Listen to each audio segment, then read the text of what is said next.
So once again, welcome everybody. My name is Angel Roman, the CEO and founder of Evolution of Leadership, and we focus on designing the next generation of community leaders.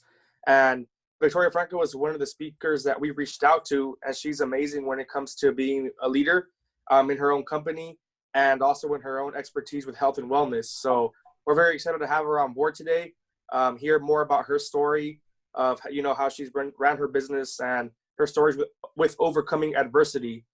So I'm definitely going to go ahead and pass it over to Victoria. Definitely stay tuned in. We'll have some updates throughout the intermission break and at the end as well. So, all right, take it away, Victoria. Let's get it. Thank you. Hi, everyone. Nice to meet you all. I am here on the East Coast, so a little bit of a late night call, but this is exciting. So nice to meet you all. So all of you are on the West Coast, I'm assuming? Yes. Okay, great. Awesome. So what I'm going to do is I'm going to share my screen. So I have a little presentation to show with you guys. Just want to make sure I can share. I'll go ahead and give you the access right now. Okay, cool. Thank you. Let's see here. Where in the East Coast? Miami. Oh, okay. Yes. Very hot and humid Miami. Let's see here. Settings. All right, I think you should have access now. Awesome. Perfect. Awesome. All right, great. So, all right, so first I want to introduce myself. So like I said, my name is Victoria, and thank you so much for having me on here today. So I am the owner and founder of Omni Wellness. So I work with clients in really focusing on a functional health approach to getting to the root bottom of their health symptoms and really focusing on how it can make you feel better, and also allowing you to understand what's happening to your body as a whole, as that is the functional medicine approach. So, but before talking about that and my entrepreneurship side, I want you to go back a couple of years with me. So I want you to focus on getting to know me. So like I mentioned, this is what I do now, but it's not what I used to do in the past. It's also, there's a reason why I got into this field, and it's because of my own health struggles. So I think a big part of me being able to share my story today is because I have a very long 10 years in hospitality. So I've worked in different luxury resorts. I've worked for different luxury corporate offices as well. And the fact is that I started working very, very young, and you guys are all young also. So you know that when you have, something in your mind, determination, you go for it, which is great. But a lot of times we put our health in the back burner. So I just want to go over a little bit about my story. So I am from Brazil. So I am also an American citizen. My dad is American. So my mom is Brazilian. They met in Brazil. And I moved to the US when I was 5. And then I moved back to Brazil. And then I moved here to the US again, to Connecticut, when I turned 12. So from 12 until now, I've been here in the US. And every single time that we've moved as a family, my family had to start over. So I have parents that have always been entrepreneurs. They love the lifestyle of being an entrepreneur, but also with that, there comes some hard times, right? So it's not always easy. It's not always great. And having parents also that loved the gypsy lifestyle, which basically means, oh, okay, this business failed, let's shut down, let's move to a whole different country, or let's move to a whole different state, not like, okay, let's just start another job. So with that, there is a lot of things that I had to adapt as a young, as a young kid, as a young adult also. And then getting to the US when I was in high school, it really meant to me that I was in, the land of opportunities. I was like, well, I'm here in the US, my parents are entrepreneurs, I want to be someone and I want to make it big. So I thought in my head that the best way to do that was start working in high school. So I saw a place that I wanted to work in my small town, and I was 15 at the time, and I said, Mom, please drive me there. I need to, I need to go apply. They have applications, they're accepting applications. I'm gonna apply. So I showed up, and the owner looked at me and said, how old are you? And I said, I'm 15, I'm here to apply for the after school job. And he said, well, legally you can't work until you're 16, so come back next year.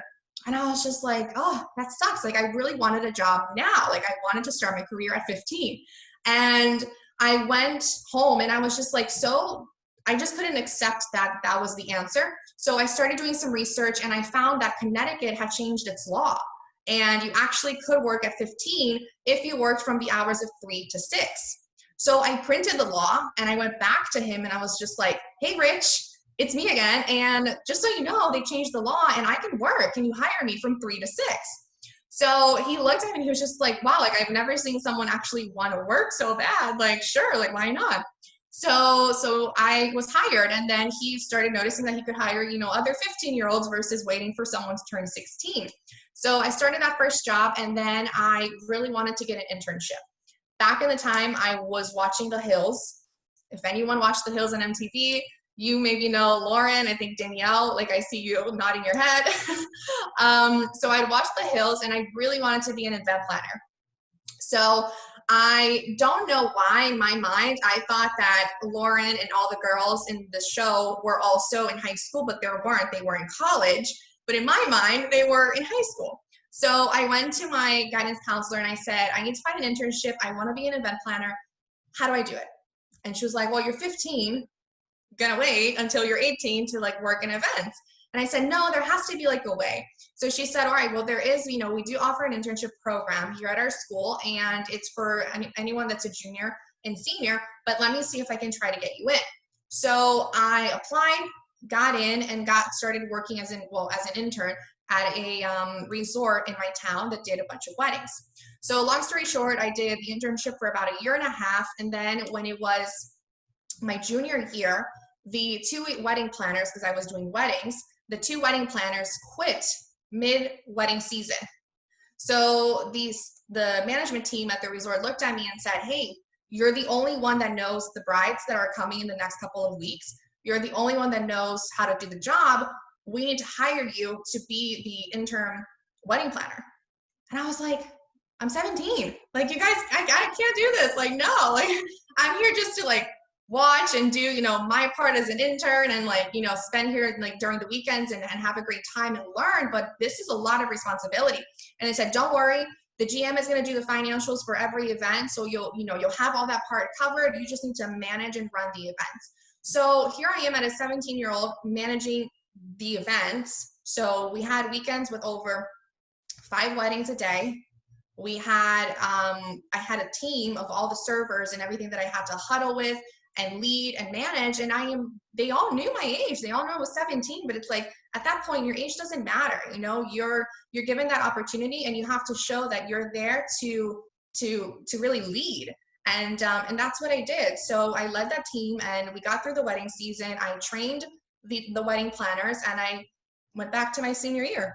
So senior year, I still worked the job that I was working since I was 15 at that part-time. And then I was still doing the weddings. So at this point, they hired me as an assistant wedding manager because, well, I was that in the summer. And life was great. But I decided that, I was already in it. I was like, this is what I want to do. This is what I really want to focus on. But a lot of the times I just didn't take care of myself. So I would barely sleep because I was working so much. I didn't really care. I honestly don't remember eating because I was just so busy. And I just had that goal in mind of making it when it came to my career. So going into freshman year of college, I decided to go to school here in Miami. So I left Connecticut to come to Miami, and I got into my first class as my freshman year. And my Professor Ferreira sat us all down, and it was a small class of about 26 students. And he wrote on the board, your first task is to meet with me after class to get a job. And I was just like, oh, okay, well, I guess like I'm not gonna have a college, experience because here's the job again. Like I need to keep going my career. So he said, I want to help you guys get a job here in Miami in hospitality. So come into my office and I'm going to guide you through it. So I went to him and I was like, Professor, like I worked basically all my high school years. Like I kind of want to just have a year where I can just, breathe, take this experience in, get used to a whole new, new experience. It's college. And he looked at me and he was just like, do you know how much it takes to pay rent? And I was like, no. And he was like, do you know how much it takes to pay your car? And I was like, well, yeah, I know, I pay my car. It's like, okay, well then add insurance, add food, add having a family, add all that. You know how much you're gonna be making if you don't start working today as a freshman in college? And I was like, no. He was like, you're gonna be making minimum wage when you get out of college. And if you're gonna be making minimum wage, well, let me tell you what, all these years that you've spent trying to work to make it out there, you're not gonna make it because you're gonna start at the basic entry level when you're done with college and have your college tuition to pay. And I was like, okay, well, what I do? He's like, all right, I'm gonna send you to 2 different places for interviews and this is your time, like go and do your interview. So he sent me there with a couple other students, and then they chose 2 students. So they chose myself for the Fontainebleau. And if you've been to Miami, you know that it's a pretty iconic hotel. It's one of the oldest hotels here in Miami. And so I started in front desk. So I did not want to be in front desk. That was like, think about your worst job that you could ever have. That was the worst job for me because I am an introvert. I like to talk to people like this. I like to present in certain aspects, but I do not like to stand there and talk to someone every single moment of my 8.5-hour shift. Okay. And checking people in at a hotel, that's what you're doing. You're constantly smiling. You're constantly saying your script that you have to say. You're constantly guiding them to their hotel room and you're constantly getting yelled at because they're unhappy. So to me, that was not something I wanted for my freshman year. Well, that's what I had. That was what the opportunity was. And I knew that if I wanted to be in marketing, which was my goal, I needed to go through the ladder, right? So within that, I was like, all right, this is it. So I stayed and I got to a point where I just really needed to, again, start focusing more on myself because now it's going to go to be, you know, the 4th year where I'm nonstop. I need to take some time to at least like spend time with my family, be able to have a normal holiday because for all of these years, I've never spent any holidays at home. I never celebrated, you know, any special occasions because I was always working. That was what I had in my mind that I really wanted to do. So I stopped for a few months, went back to Connecticut, went back to the old job where I did weddings because they needed help with events. And I was like, sure, I'm here. Let me go back and do it. So fast forward to sophomore year, I got back to Miami and I was like, I really want to be in sales. Like that is my goal. And I know that I have the resume that I can start jumping to it. Well, I went through the hiring process and as I went through a resort, which is a 5-star property here in Miami. And if you're not familiar with resorts, there's property types, right? So you have 4 stars and 5 stars, which is the ultra luxury. And then you have AAA Diamond, you have Forbes 5 stars. So Forbes is the highest, 5-star is even higher. So you want to be in that category if you are in the industry. So this hotel was like top notch. That the hotel where you're walking in and they have Rolls Royce everywhere, and that's the car that, you know, the guests can use, and you have your own butler. It was really that experience that I was like, wow, this is where I want to be. Much better than being in the front desk.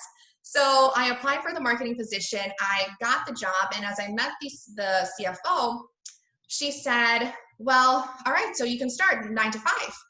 And I said, well, no, I have school, so I can not only do, you know, I need to have Mondays and Wednesdays off for my classes because I put all of my classes Monday through Wednesday, and the other days I can completely be here at work and I will work so many hours for you.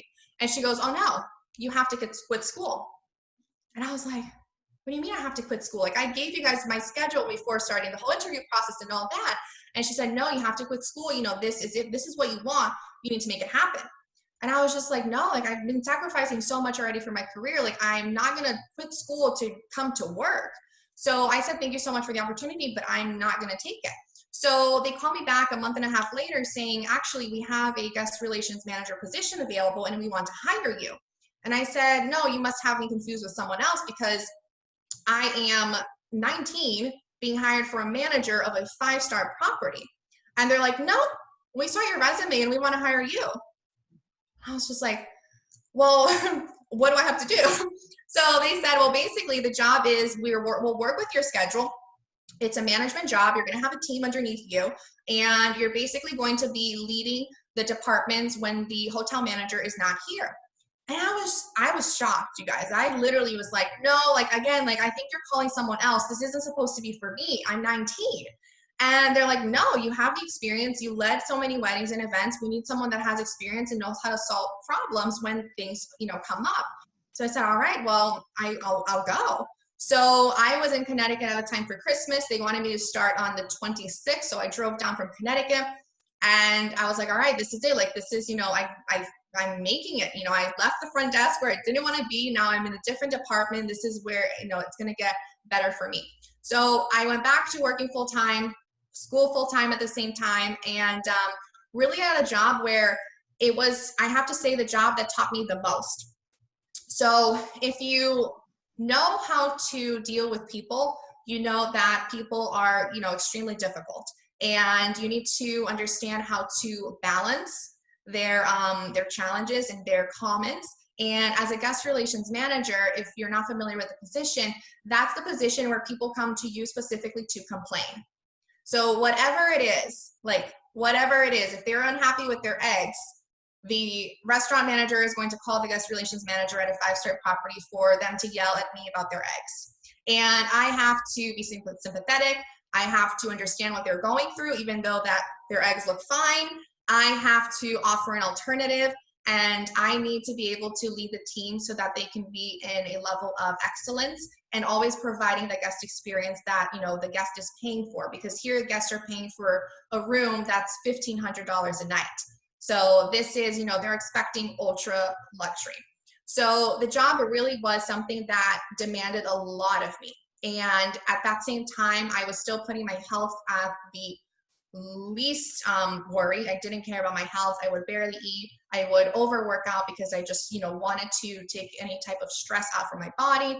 And I was really focusing on just making sure that I was there for my team, because it was a job that was very demanding, and it was a job that people needed me and I needed to show up for them, but I was forgetting to show up for myself.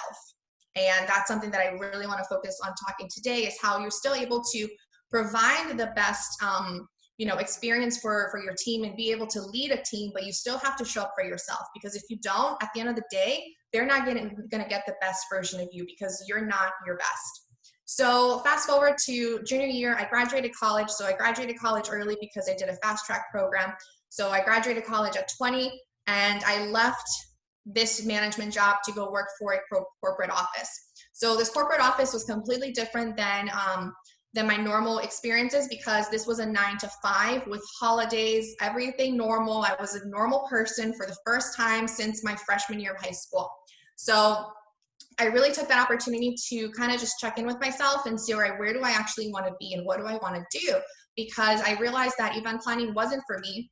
I realized that the degree that I had, yes, it was hospitality management. I wanted to be in sales and marketing, but I didn't really love it.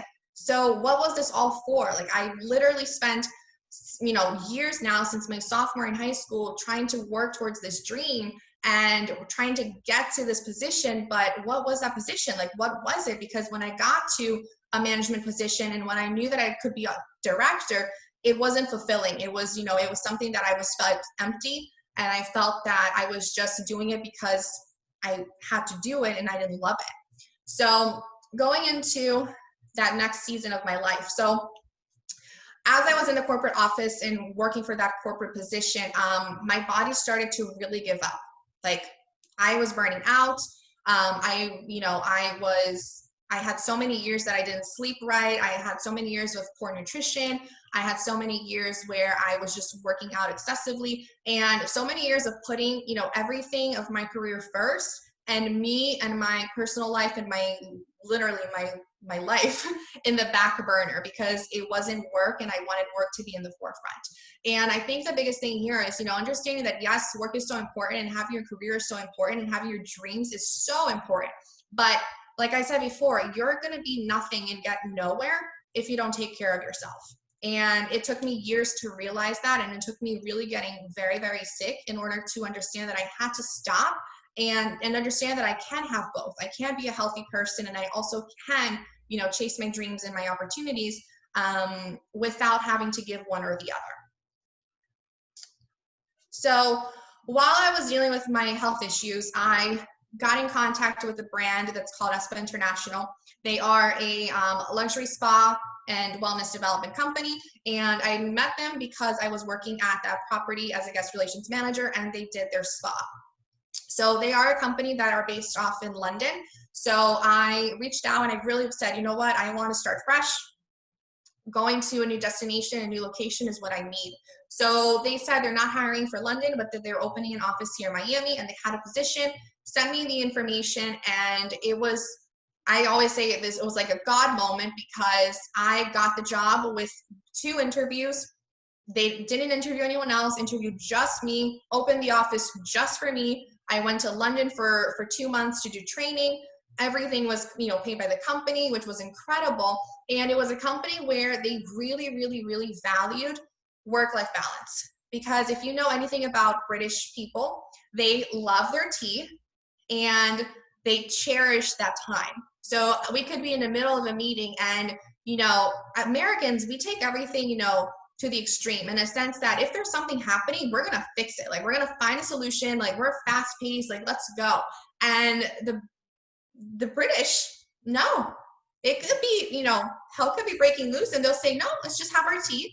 Let's think about what's going on, and we'll come up with a solution.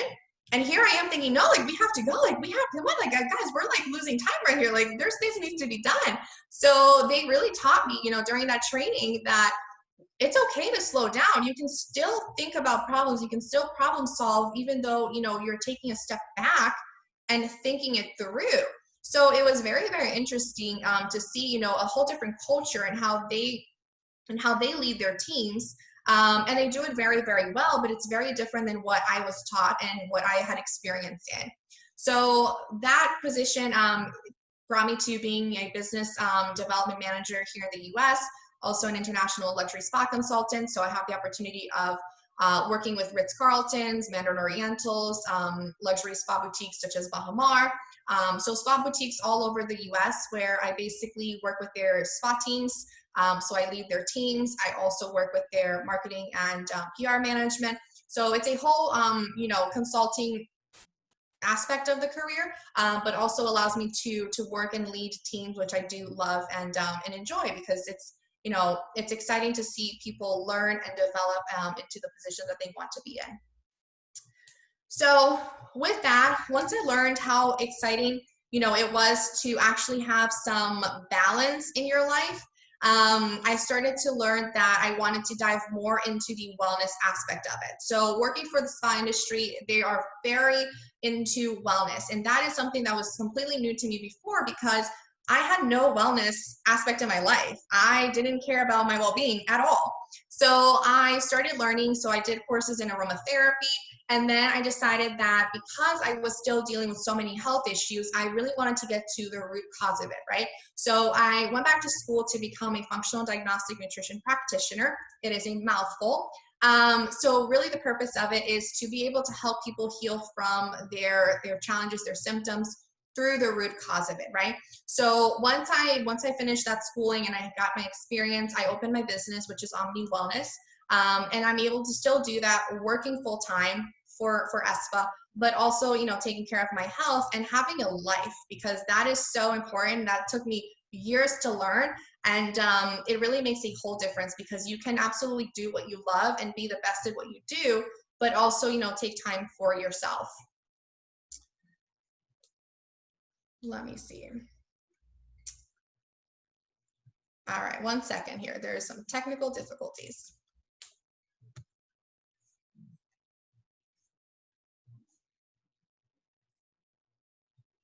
Oops. All right, one second, guys.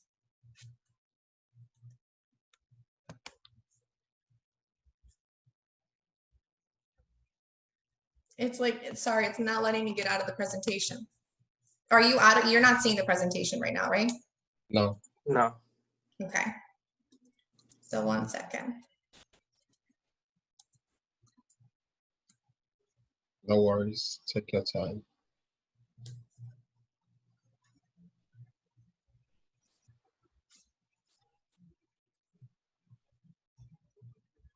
Okay, so we're back. So let me present. All right, so going into what I've learned as an entrepreneur, but also in the corporate aspect and without my entire career, a couple of things. So practice, focus, and self-care. So practice. So mindset is everything. I know you guys had a training last week about mindset, so I know you're familiar with mindset, but I want to show you what has really helped me in my life and actually changed the course of my career, because there are moments where you're going through adversity. There are moments where you want to give up, and I've had several of those moments, but you have to remember where you want to be, but you also have to know where you are right now and count that as a blessing, right? So the biggest things for me that I was able to practice are ways of gratitude. So for myself, I do 5 things that I'm grateful for now, because I think that's important to acknowledge where I am and be proud of those accomplishments. But I also like to do 5 things that I'm grateful for in the future. So that way you're visualizing your future self and where you want to be. So in that way, for example, you can write that I'm thankful for this opportunity to speak with all of you today. So that is what I'm grateful for now. And then my future self, I'm thankful to speak to a group of 1,000 students in 2 years. So I'm already, seeing myself that that's something I want to do in the future and believing that that's happening in my life. So when it comes to, setting your priorities, setting your goals, and setting your dreams for yourself, try to practice that, because it's something that you're already affirming that is happening and you're already being grateful for that. And the next thing that also is really important is honor circle. So I learned honor circle a few years back, and this is a great practice to do when you have a team. So when you're leading a team, take some time to honor someone in your team. And if you're going through meetings and the day is tense, take a time and choose one person and say something great about them that they maybe did today, that they've done in the past couple of weeks, or so forth. And then that person has to choose someone else to honor as well. So it's a great way to boost team morale. It's also a great way to lighten up the tension if work is going a little bit intense. And also it's a great way to value your team, because no matter what, you guys are a team, and there's no way that you're going to be able to succeed without having other people by you. Then the next mindset topic is perspective. So acknowledging your emotions. So I went through so many years where I just ignored how I felt. I just thought about work, and that's all I cared about. And I think that, to an aspect that is okay, because, I'm so career driven. I'm so, I am where I am today because I focus so much. But at the same time, I never acknowledged what was really happening internally. So I do want to, as a lesson, is to acknowledge my emotion, but know how to shift it. So I do have a emotion shift guide that I want to share with all of you guys after. So you can just email me after, or I can send it to Angel, and you guys can have it. But basically it's to understand that first you need to acknowledge where you're at. So whatever you're feeling, if it's upset, if it's, angry, if it's demotivated, whatever it is, you need to say, okay, this is how I'm feeling, but this is what I'm going to do to shift that emotion. Because otherwise you just sit in your misery. It's as simple as that. There's nothing else, that you're going to do, and you're just going to sit there and, mope around in your sadness, and it's just going to be a snowball effect, because you're just attracting that negativity over and over again. So I think that's the biggest thing, is when I had to work in that position as a guest relations manager, and people were constantly yelling at me because of their upset, it had nothing to do with me. And I couldn't take their negativity and, and cry about it, because I had to stand up and lead a team. So I had to be strong, but at the same time, I needed to acknowledge that I'm feeling upset, I'm feeling overwhelmed, but have actual items that I can, actual tool items that I can do to shift my mindset so that it doesn't affect and become that snowball effect.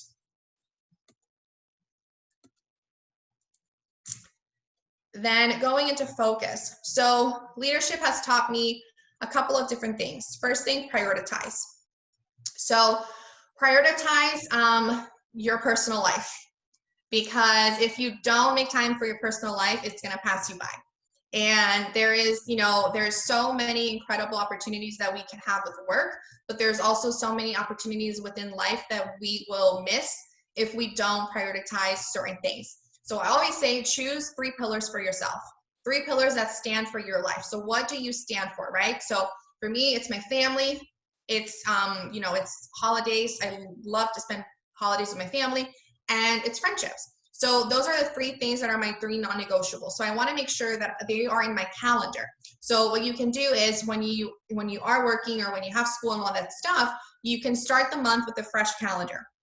I always like to have, the month with a fresh calendar. I usually plan it out in the middle of the previous month so I can see ahead. And that way I can see, okay, well, these are the dates. I have work, I have school, I have all of these different things, but where am I actually putting in my personal life in here? So plug it in, literally schedule your personal life time in, have set, appointments with the people you love, Sunday dinners or, Friday night things and things like that, because you don't want to look back in years of your life and see that you've done nothing for you other than work, because that's what I did for years. And I do believe that it was a blessing because it's where it got to be where I am today. However, it's something that I don't believe everyone has to go through. You can still work and have fun and have a life, because life passes by really fast. We had a whole year with COVID where we haven't been able to live normal, and we don't know what the next year is going to bring. We don't know what tomorrow will bring. So you need to also, think that the loved people in your life, like, they deserve to see you also. Then the next one is fill your cup. So you can't pour onto others without being filled first. So don't stop learning. If you are going to be leading, if you are going to be in a position of management, a position as a director, you need to be able to continue learning, continue educating yourself, because the best type of leader, they will teach instead of tell you what to do. So as a leader, when you have a team or when you have a staff member, when you have one person that you're working with, even if it's your coworker, if someone asks for help, take that few minutes out of your day to stop what you're doing and actually help them accomplish something, because that will create an even better leader in you. So they will see that, you know what you're doing. They will see that, you have the patience to teach someone. And that's also a huge thing, is having patience, because not everyone learns the same way as you. Not everyone does the same ways as you do. So you have to have patience and understanding that everyone is different. But as a leader, you should have, the willpower and also the humbleness to do the same as your employee would. So be able to lower yourself and say, you know what, you're struggling with this, or, I can help you with this. Let me teach you this way, because that will get you a lot further also in your career.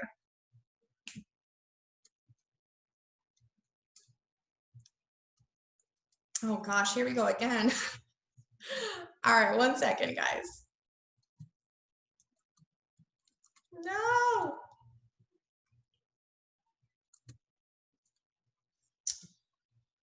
All right, let me see.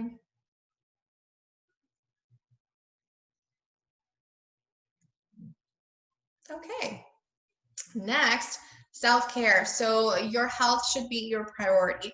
So as you saw through my life, as in my career, I didn't care about my health at all. I absolutely, just thought that career was the most important thing. I put everything aside. I put family time. I put, extracurricular activities aside, and I focused just on getting to my goals, which in return backfired. So 8 years after all those years of working, I got really, really sick to the point that I couldn't leave my bed. There's just so many things that were wrong with my health, and it all almost came at me all at once. So I think a big thing is prioritize your health. You should be taking care of you. There is no body that is, like yours. And your body is unique. You require unique, strengths and unique supplements and workouts and all that things, but you need to prioritize it, because if you don't, then like I said, life is going to come at you hard, and there's going to be other things that are going to require your attention, and you're going to put yourself last. And at the end of the day, you need to be able to do the work and be the brand if you create a brand, and go into being an entrepreneur as well. So to be successful, I always say you need to have a routine. So in order to have a routine, I always recommend that you start off your morning for you. So this is a great, schedule type for people that don't have kids. If you have kids, then obviously it's going to be a little bit different. You have, kids that depend on you. So for us, most of us without kids, then starting your morning for yourself, being that, you wake up, you read, you pray, you journal, you do your activities that are just for you. So this is your personal development time. This is your goal setting. This is your time where, you're focusing just on you without thinking of the rest of the day and work and all of that. And what happens is in the morning, our cortisol, which is our stress hormone, is usually rising. So we start off with our cortisol a little bit higher, and then throughout the day it decreases. So this is how our stress levels naturally are supposed to be in the body. So in the morning, it's the great time for you to, really set your intentions and, be active with what you're doing. If you like taking cold showers, this is a great way for you to get that energy going naturally and start the day. Then of course, go to work, do your work, or go to school, and try to find breaks. It's really important to move your body throughout the day. Having breaks allows you to, have your blood flowing circulation, allows you to actually think clearer, and also allows you to focus on refilling your water, drinking more water, and eating healthier. So I always recommend that whatever type of work you are doing, that you kind of set those little times for yourself throughout the day. And then coming home from work or school, have time to work out, time for yourself just to de-stress. And going into workout, especially in the functional field that I'm in, I like to talk about it in a sense like if you're very stressed out, if you had a hectic day, try to do a workout where it's going to still be a workout, but it's going to lower your stress levels. So workouts that lower your stress levels would be yoga, would be bar, Pilates, mat Pilates, a walk. These are all workouts that are still working out. You're still moving your body, you're still burning calories, but they're not going to increase your stress levels. And that's usually what happens to most of us is we are stressed out and we go and we want to go for a run, or we want to do something that's really, heavy lifting, which is great because we feel that adrenaline rush through. However, what's happening to our body inside is that we're burning out even more. So you're pretty much making it worse for yourself because your body is already in a state where it's burning out because you're so stressed out and there's so much happening to you. But you go in and you're like, no, I'm going to do this workout. I'm going to feel great. And you may feel okay, but internally you're actually, creating more of a fight or flight mode in your body where you're just causing more stress internally. So try to listen to yourself and just ask yourself, how am I feeling today? How was my work day? How was school today? Am I tired? If you're tired, listen to your body, do something that's more low key. If you have full of energy and you had a good day and it wasn't crazy stress, then go for your normal workout, go for your heavy lifting or your run or whatever you do. But make that time for you to move your body because most of the time you stay sitting down a lot. And then for your nighttime, make time for your family, things that you love, time to relax. I think a lot of times, especially because now most of us are still working from home or still doing school from home, it's very easy to be connected and on the computer all day long. And it's really important that you make a priority to shut that down, because what happens is we have the blue light that is emitted from technology and the EMFs. And what that does is it actually hinders our melatonin. So melatonin is our sleep hormone. So every time we see a light, our body thinks it's daylight. Our body doesn't recognize that it's a phone screen that's on our face the entire time. So that's what happens when a lot of people nowadays, and young people, they'll say, oh, I can't sleep, I can't fall asleep. It's because your melatonin is actually not being produced as it would, because we're always so plugged into technology and the light that is emitted. So I always recommend, turn your phone off, turn your computer off at least an hour before going to bed. If you have your phone, that's fine. Put it on nighttime mode at least, so you don't have that bright light. But allow your body just to relax, because like I talked about before, your cortisol, which is your stress hormone, is high in the morning. It goes lower throughout the day, and it should be the lowest in the evening. So if you are working or doing something late at night, you're going to spike your cortisol again. So what happens is then you go into another cycle of high cortisol, which then is going to give you that, almost that feeling of like, oh, it's 11 o'clock and I just had another round of energy, let's go. But no, you just did that to your body because you weren't allowing your body to actually slow down.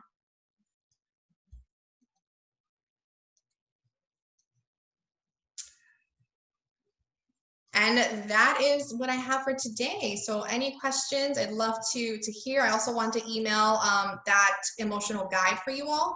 I think it's going to be really helpful just to understand how to work with your emotions, acknowledge it, because I think that no matter where we are and whatever adversity we're facing, we go through emotions and we most of the time don't deal with it. We just, try to pass through it and run over it. But it's very important that we stop, we acknowledge, and we know what to do from there on. Awesome. Let's see. I see that Cruz put his email on the Oh, perfect. chat. How did you want to do that one, Victoria? Did you want to have people put their emails there and then? Yeah, send that's them an fine. email? You can put your email Or- and then I'll just save it. Yep. Okay, for sure. Awesome. So if you want access to that health guide, please be sure to put your email on the chat. I think I will also do the same. Perfect.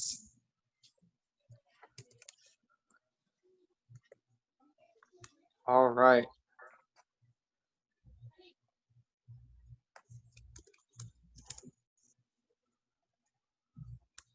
Awesome. Let's say we got a good number of emails right there. Yes, I'm saving them all. Awesome. Cool. So before we actually get into the Q&A session, I just wanted to quickly remind everyone that, every single Thursday we have these Leadership Thursday events with a new speaker that's pretty much highly sought after in their careers and also has experience in business as well. So feel free every Thursday to hop on by and see a new speaker. Everyone's unique, and I think Victoria has definitely a unique experience, working at a young age and, starting her own business and becoming really, really awesome at what she does. I think the presentation you gave was so awesome. Thank you. Awesome. So let's actually just jump into the Q&A session. How does that sound, everybody? All right. Cool. So don't everybody come all at once. I know. So many questions. Too shy, man. I don't know. Too shy. No, I thought it was super interesting. The mentioning of the chemicals in your body, and I've actually seen this been talked about through another entrepreneur that I admire, and he kind of goes into it. It's like, yeah, like once you go to an event, if you go to like an event late at night, he would go and meet people. A lot of successful people would kind of conjugate in an area. It's like, oh, cool. And it wasn't like uppity, like it wasn't uptight or anything. It was very casual. But these are people that are doing very well in life. But sometimes he'd have to like relieve the stress of being an entrepreneur all day and like kind of I just I want to I'm kind of curious to understand what your take on it was like before and after, I guess, like the shift that you make or the multiple shifts that you made, and what's worked for you, and how was that, like how was your experience going through that? Perfect. So the experience of shifting careers, just so I understand. Because from my understanding, you kind of utilized what you knew about the functions of of your bodily chemistry, and Yes. And you made the adjustments, correct? Or yes, exactly. So basically, so when I started working for ESPA, which is the spa company, their biggest focus is wellness, right? So it was really focusing on your mind and mindfulness and breathing techniques and understanding your body as a whole, because that's how our body is supposed to function.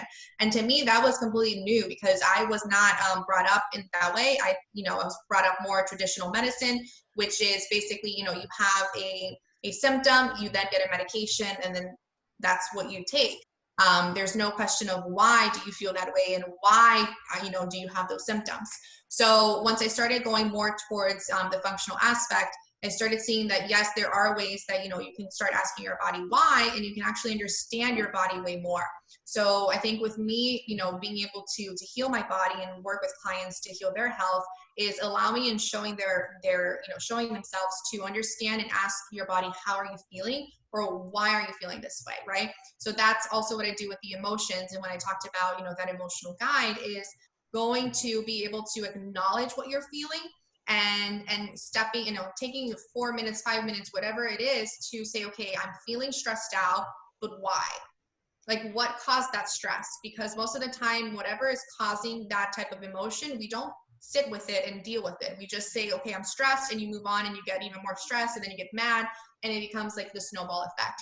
So ask yourself why you're feeling that emotion, and then you're able to backtrack to see, okay, I'm stressed out because of this project. Okay, well, what in this project can I get done now that's going to relieve, my stress and make me feel better? So you pretty much work backwards with your emotions, and you're able to create, smaller goals for yourself to be able to accomplish that, and then not feel so overwhelmed or stressed out about that, specific aspect. So I pretty much use that with my clients. I teach them how to do the same thing, with their hormones and other parts of their body also, but it's focusing more on being in tune with yourself. And I think as students, we have so much on our plate that we sometimes lose focus on ourselves and what we actually need, because we know that we have deadlines, and that's really what matters. It's getting things done and getting things done well and passing grades. But it's asking yourself, okay, how am I feeling? Like maybe I just need actually 10 minutes to just like do nothing and breathe before I tackle this next project or task, this next thing that I have to do. But really focusing on that part of you. So you reverse engineer it. Literally everything. Whatever you're feeling, whatever your emotion it is, you reverse engineer it to the why. And if you it's so easy to say, okay, well, I have a headache. Let me just take a Motrin or Advil. Why do I have a headache? Like, what caused that headache? Something caused the headache, but we don't ask the why anymore. We're just so used to just popping something or doing something that's going to make it go away, but we're not focused on the why. When we think about it, it's like, well, I have a headache because I drank 4 cups of coffee and I haven't slept. Well, no wonder you have a headache. Of course you have a headache. Now you just took took medication, which is just self-medicating yourself. So it's not actually reverse engineering and getting to the root cause. That's wonderful.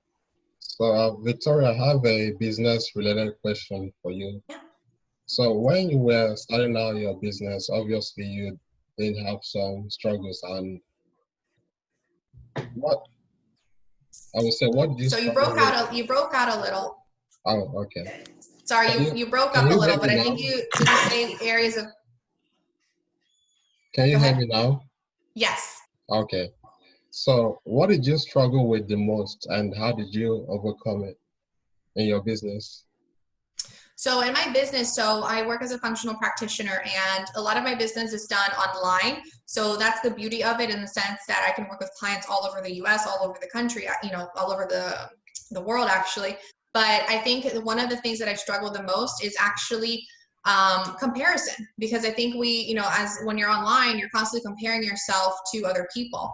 And when you start a business and you launch your business, you have your branding, you have your ideal client, you also start seeing that you have all that competition, and you're pretty much all trying to fish the same fish. Like literally, like you're in the same pond together, and you're trying to, those clients that are there that are just looking for information and looking to get to the root cause of their symptoms, they're all seeing the same people. So I think it's, competition, and just, you have to know your worth.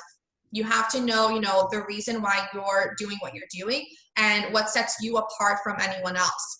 And in my case, it was that my pain in my health journey brought me to my purpose. And I speak from that. I speak from my truth. I speak from my experience, and that's how I relate to others.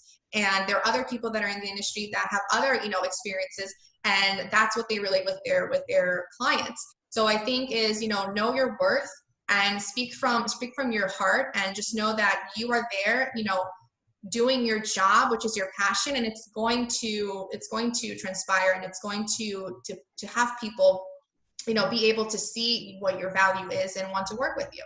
So I think, it's very just common for all of us, just in normal life with social media, to just compare, but you just never know what that person has been through. You also never know if what they're sharing is reality. Usually we're just sharing 5% of our highlights of our life, and it's not always like that. So I think, being transparent with yourself and just knowing like, hey, okay, I'm also sharing the best parts of my life. So are they. Like they don't live this perfect life. Like they don't live this like fun life all the time. Like there are things that are behind the scenes that no one sees. So just stop with the comparison. It's just not worth it. Nice. That's awesome. Thank you. You're welcome. Sounds a lot like marketing. Yeah, no, it is. And I think, you know, one of my best friends, she used to work for corporate marketing in New York, and she left and she started her business. And it's very interesting because she started her business a year ago, and she's already making $500,000 in her business. And it's just completely skyrocketed. And it's crazy because she teaches what everyone else teaches. But her difference is that she will not look to the left or the right. She's focused on her. And she knows what she stands for, and she knows that her way of teaching marketing is different for business. And she has a trio that she's created for her that is unique to her.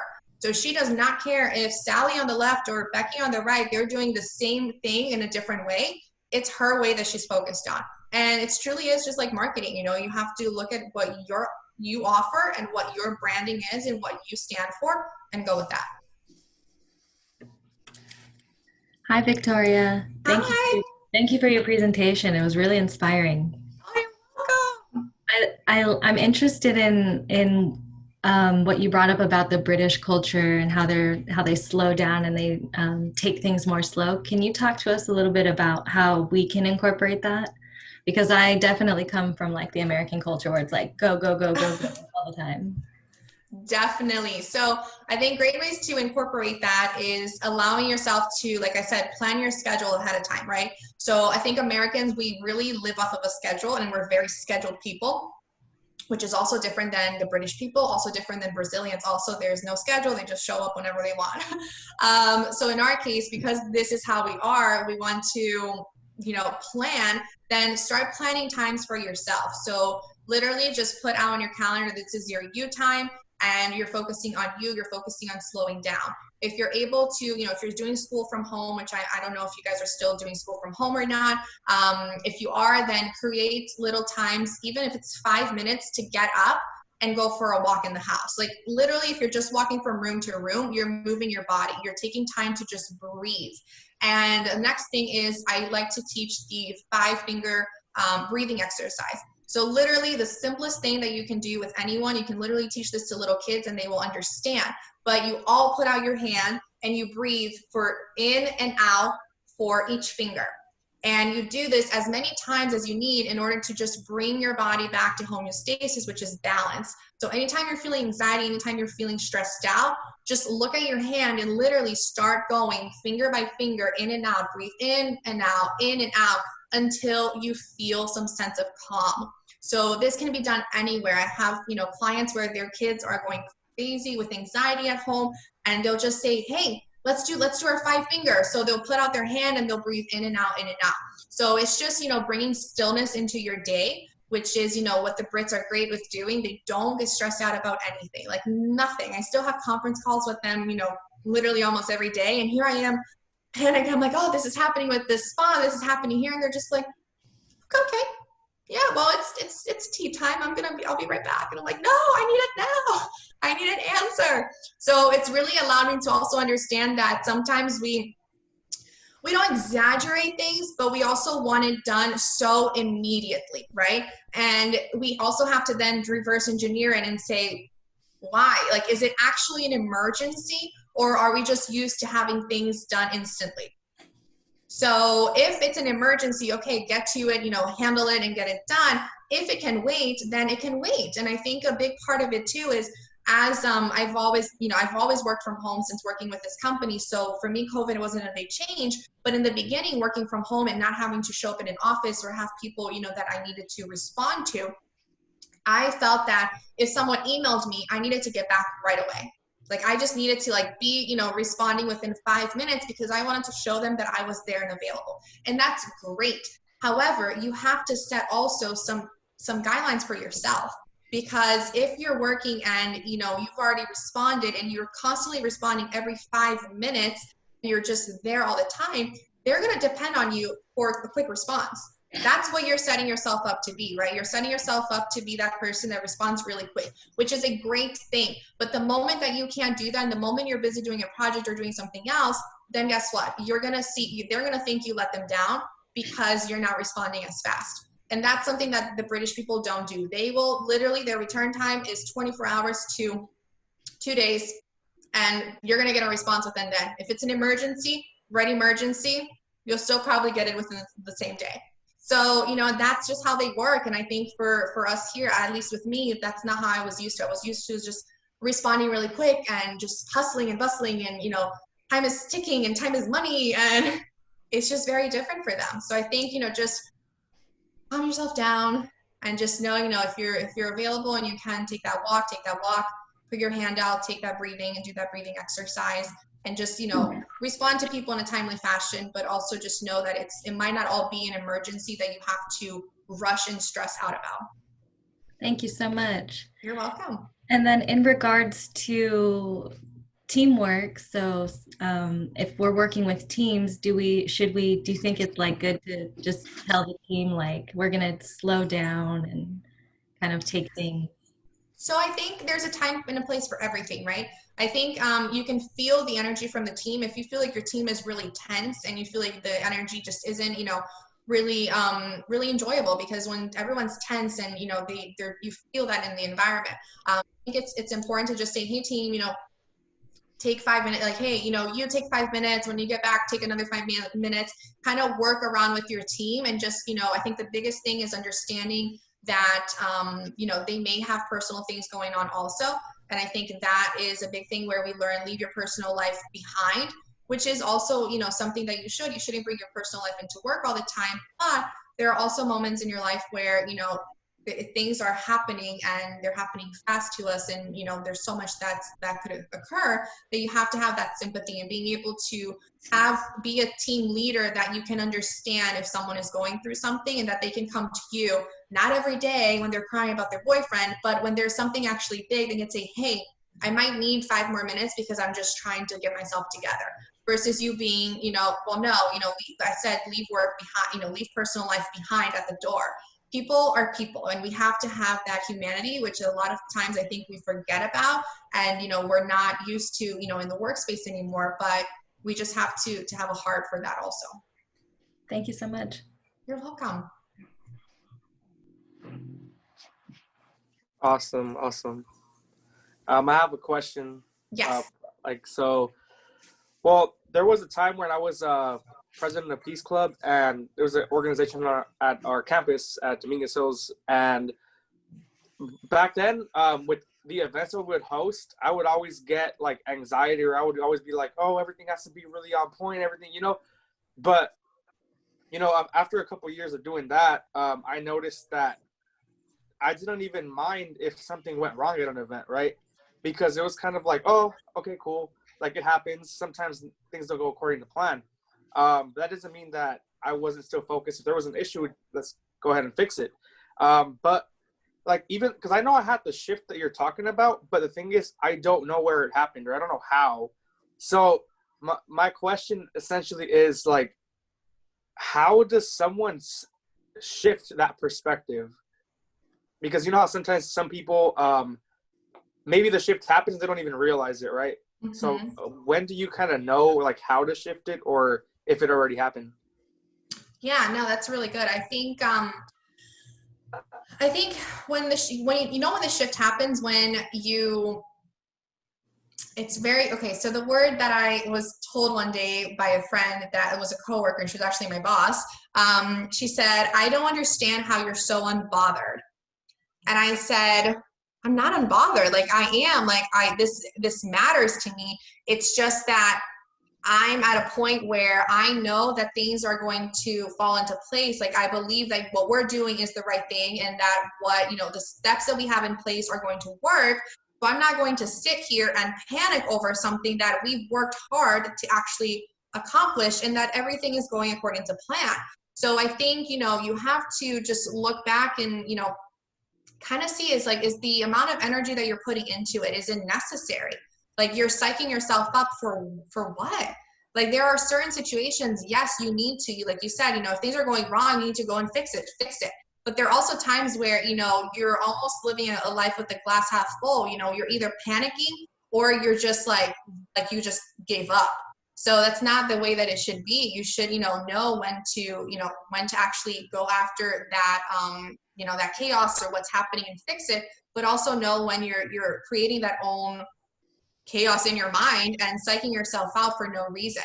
So I think it's different for everyone. It's never going to be the same for someone to realize, when they shift their perspective.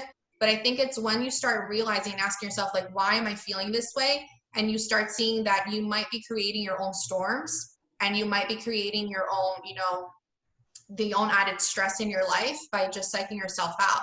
And that's when a point where you're like, you know what, like, this isn't worth it. Like, I'm just creating more work and more stress for what reason? So that's, I think, how that came to me, is the fact that I knew that I was creating, my own storms and my own stress. And I decided to, like, just make a shift. And till today, people say you're so unbothered. And it's like, well, I take that as a compliment, because I don't let little things affect me. I am, the world could be falling down, and I'm like, all right, well, this is how we're going to fix it. Like, let's rationally think about it. Like, why is it falling first? I'm always going to ask the why. But, what can we do to then make the difference, versus like, oh my gosh, it's falling. Whose fault is it? Like, it's just not worth it. You just have to, I think everyone has to go through their own experience and realize, okay, like, why am I acting this way? And then you are able to make that shift. Got it. Wow, that was awesome. Hi, Victoria. Hi. Namaste from India. Oh, namaste. From India, that's amazing. Yes, Victoria, your story is very, very inspiring. I've been listening to all that you've been sharing, and I can relate to several parts of your story. The shift, the decision, the unapologetic self-love, if you could call it. Yes. And I would like to ask you your perspective on, vulnerability and leadership. Yeah. How do you bring them together? What are your thoughts about bringing vulnerability and leadership together? No, of course. I think when it comes to vulnerability, I think you need to know who you are and where you stand, right? If you are unaware of who you are as a person, or, your values and your pillars, it's going to be very hard to be vulnerable with someone, because you just don't really know how to be vulnerable with the team. So I think that's the first thing, is knowing who you are, and being comfortable with who you are, and, standing in your ground. And I think, as a team, you grow together once you are vulnerable, because I think a lot of times we just create, this persona of, just being in charge and being a leader and this and that, but people need to see the real you, and they need to respect you as the real you, as well as the leader in you. So I think, it's incredible when people are able to really be vulnerable with their teams. And like I said, I was telling Danielle, like, making sure that, if people are having, situations in their life, being there for them as a leader, because that's, that shows that you care, and that, in the long run, they're going to value you more as a leader for that than anything else. And, in that case, it's being vulnerable with your own life. I think it's not sharing everything. I don't agree that, work should become a place where you just, pour out your hearts and you guys are all writing poems about sadness. But I do think that it should be a place where we acknowledge that there is life outside of these four walls and outside of their 9 to 5. So yeah, I think the best thing is for you to first know who you are and where you stand, what your ground is, and then be able to open up from there with your team. Thank you, Victoria. You're welcome.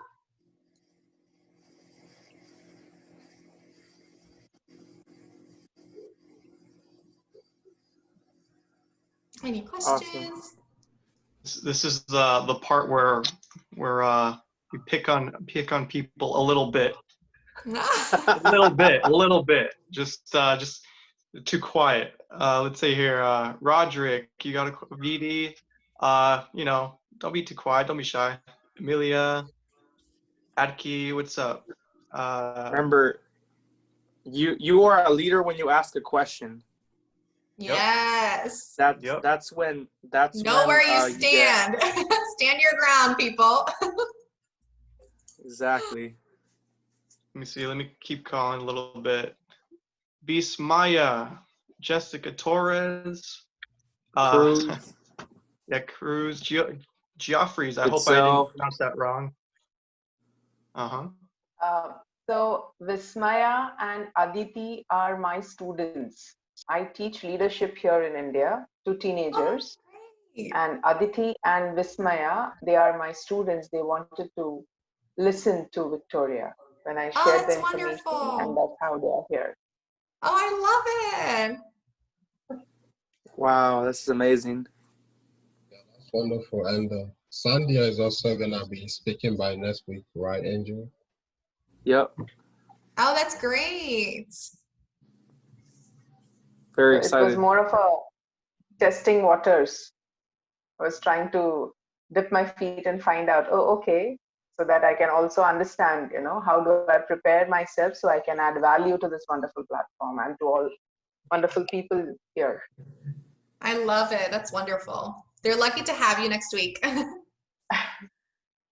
Hey, Well, Victoria. I'm sure they're lucky to have everybody, every week. Definitely. Victoria, can you hear me? Yes, I can hear you. Hi. Hey, my name's Jeff. I am hopefully speaking in, I don't know, October or later or whatever, but I stopped by to see how this whole thing was working. So anyways, Oh, I nice. don't have a question. I have uh, let me say this. You rocked it like a boss when your presentation, you had to figure out what was going on and technology and everything. You just like didn't even uh, take a beat. You just went right on. So I just want to encourage you. Way to go. Awesome. Oh, thank you. Thank you so much. That's all about leadership, right? I mean, sometimes you just don't know what's going to happen and it hits you in the face and you're like, holy crap, either I cave or I just go with it. Exactly. And at the same point, at the same time, I think one thing is big is that no one knows the next part unless other than you. So for Exactly. example, I knew what was the next part, but you guys didn't. So, if I would have stayed there, you would never know that there was actually more to that presentation. I could have just kept talking without clicking on it. So I think, that's the biggest thing is a lot of times we freak out because we think, oh my gosh, people are going to notice. Well, yeah, you guys noticed, but at the same time, I could still present without it, and you didn't know that there were several other slides past it. So always think about that people usually don't know your next steps. Awesome. Way to go. Thank you. Good evening. My name is Alan, and actually, I'm going to be a speaker in December. Correct, Angel? Sure. And Angel, I don't know if you've ever had people older than I, or am I be the oldest presenter that you've ever had? I'm 69. It doesn't matter. You win the world record for that, though. I win? Okay. So as being the elder of the group, respect me. My question to you, Victoria, is, and also to the group, Victoria, how did you find out about evolutions of leadership, or how did the group find out about you? How did you guys get connected? So I got connected because I saw one of my colleagues who I met at a networking event here in Miami. He posted about it because he was actually presenting also. So I got connected through that. He posted that there's this opportunity to speak to students, and that's a way that I love to give back, is to be able to share my story with students, because I think that was the biggest way that I was able to learn in college and in high school, was through people's experience. I prefer learning like that versus just by textbook. So hearing other people's journey and experience, I think was, like I said, the best way that I got knowledge.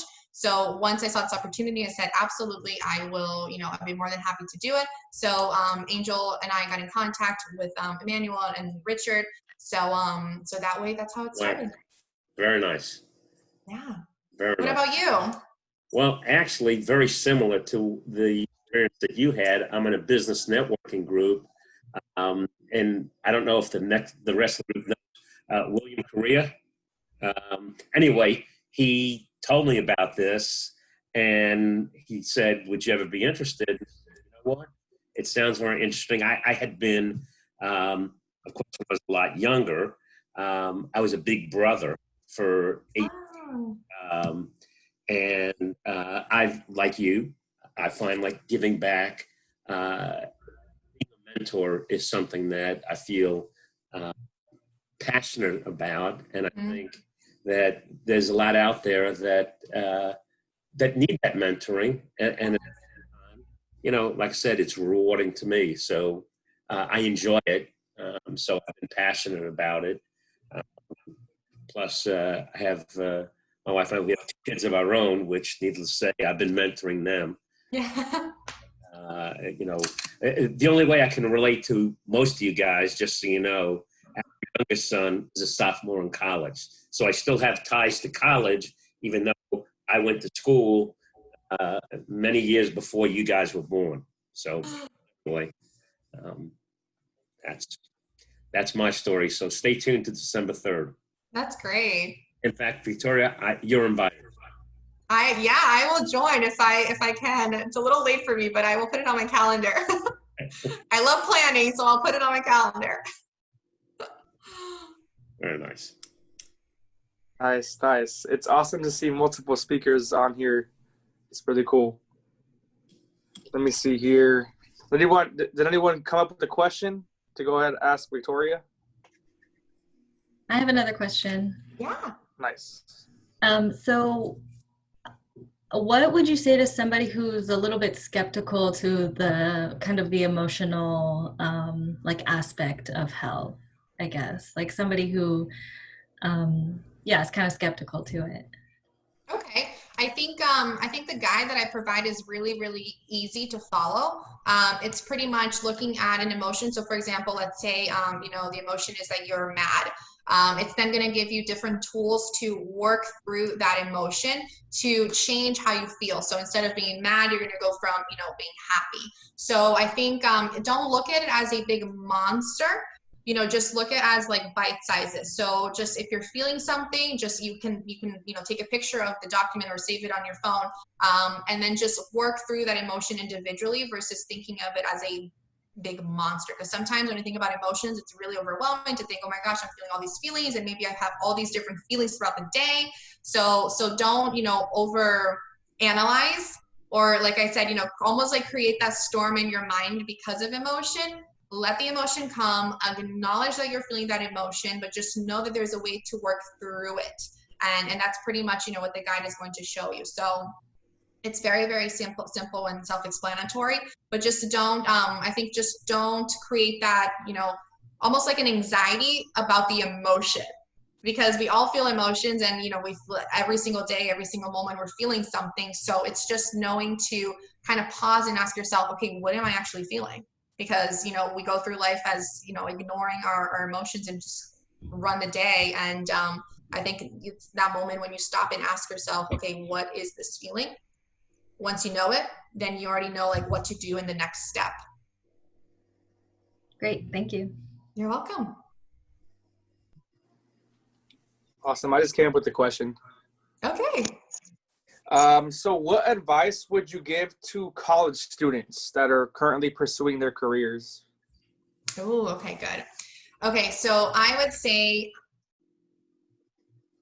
definitely be okay with if your career or your life path changes after college, okay? And I don't mean that to scare anyone, but I do mean that you need to have an open mind, because in my case, I was very, very focused on one thing that I wanted to do, that one thing only, get to that one position, and then getting there, it wasn't what I wanted. And then it was like, well, what do I do? Because I've been working so hard to get to this level and get to this position, and it's not, fulfilling at all. So I think, learn to, yes, appreciate and go through the education that you're in, get the experience that you need to get hands-on experience as much as you can, because really that's going to be so much more valuable. Not that education is valuable, but you need the hands-on experience also. And, and then just know that whatever pain you're going through in your life, usually it leads to some type of purpose. And that's sometimes where the shift in your career is, because you actually end up finding something that you really feel like a calling to do. And that's what happened to me. I really thought that my career was going to be in hospitality. That's what I went to school for. My pain was in my health, and that's where my purpose was found. So I was okay with, you know, changing my career and changing literally my plans that I've had since I was a sophomore in high school and really following that calling. Wow, that was awesome. It's very, very true. So I think overall, just have an open mind. Don't shut down opportunities because you just never know where that's going to lead you. Awesome. So I have a question. I came in, I came in late. So, where can we find more information about you and about, you know, if you have any other events that you know, perform at, or if you have any websites that you would recommend for us? Yeah, sure. So I have my website, so omniwellness.com. I'll type it here for you guys. I have a couple of podcasts that I've been a part of as well. So I usually talk more about, I have a topic about mindset or fatigue, also stress as an entrepreneur. So I have a couple other ones that I'm a guest on that will be coming out. And then you can follow me on Instagram also. That's usually where I post most of my wellness topics, and then connect with me on LinkedIn, Victoria Franca. So I think you have all my contact right there. And yeah, so it just depends. I write a lot for Thrive Global Magazine and online, so you're able to read my articles too. I always link it on my website, but I usually post more on my Instagram, so you can kind of keep up with everything that's happening. Sounds great. Thanks. Thank you. Awesome. Awesome. I think Richard rose his hand up. Yeah. So, for example, what advice would you give? Oh, you're muted. Richard, you're Back. muted. Always. So, for people that is like really focusing on school, work, but they put on the side, you know, that aspect of health. How, or any advice that how they can start, you know, taking that advice into health and, you know, taking care of themselves in that environment, because you know that is many type of, you know, situation that people, you know, put all their mind, all their body into, you know, the situation of school, that is work, how to improve themselves, but they put, you know, on the side that aspect that you said that is really important, that the health environment on themselves. Of course. So really great question. So this is my water. Nice. This is the massive water bottle that I will carry everywhere with me, and that I've carried it all the way through college, because water is so important. We need hydration, people. If we don't have water, literally everything in our body is off balance. So this specific water bottle, you can get on Amazon. It has the times. I don't know if you can see it, but basically lists the times that you need to be drinking your water, so you can keep track of your water.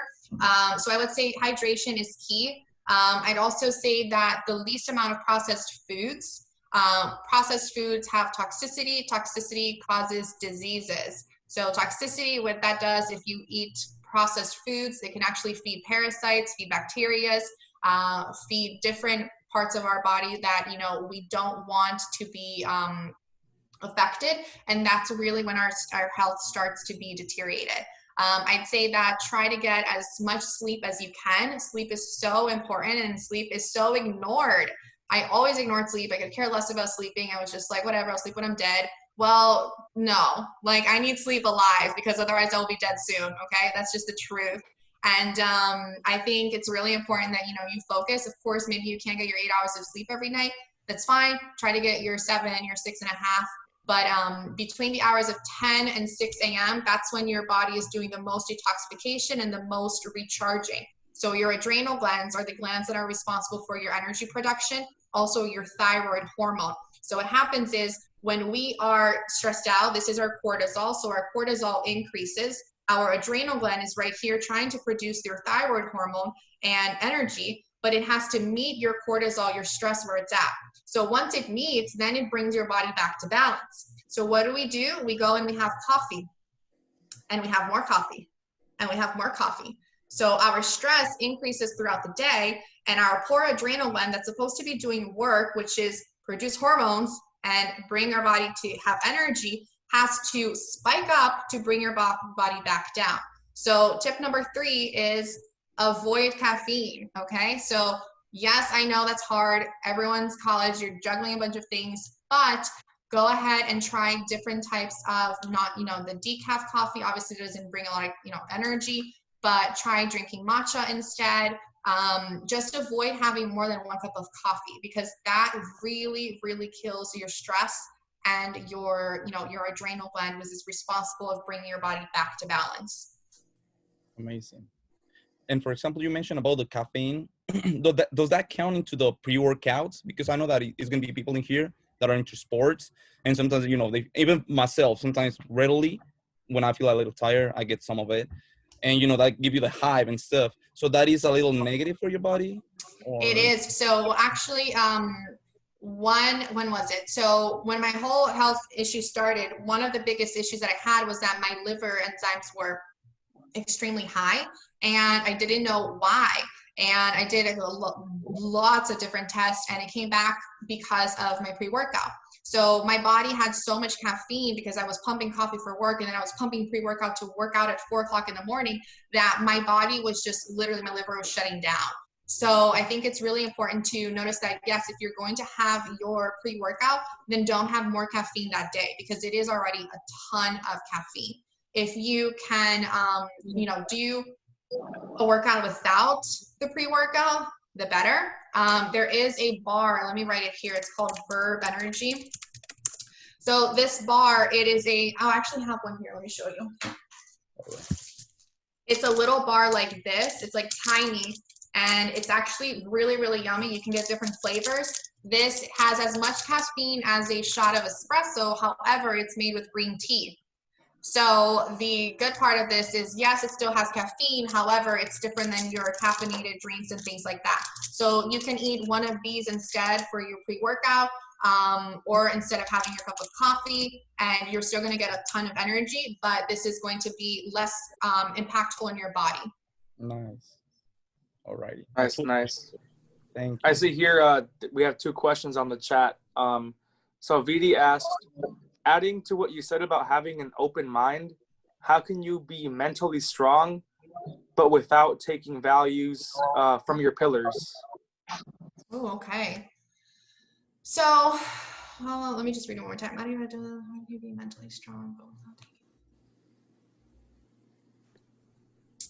I think by standing firm to your pillars. I think once you know exactly what your pillars are, nothing really is going to change your mind or deter you from that. I think that's something that you have to choose and stand firm with, because what happens is, for example, like I said, my pillars are my family, friends, and God. So those are my 3 pillars.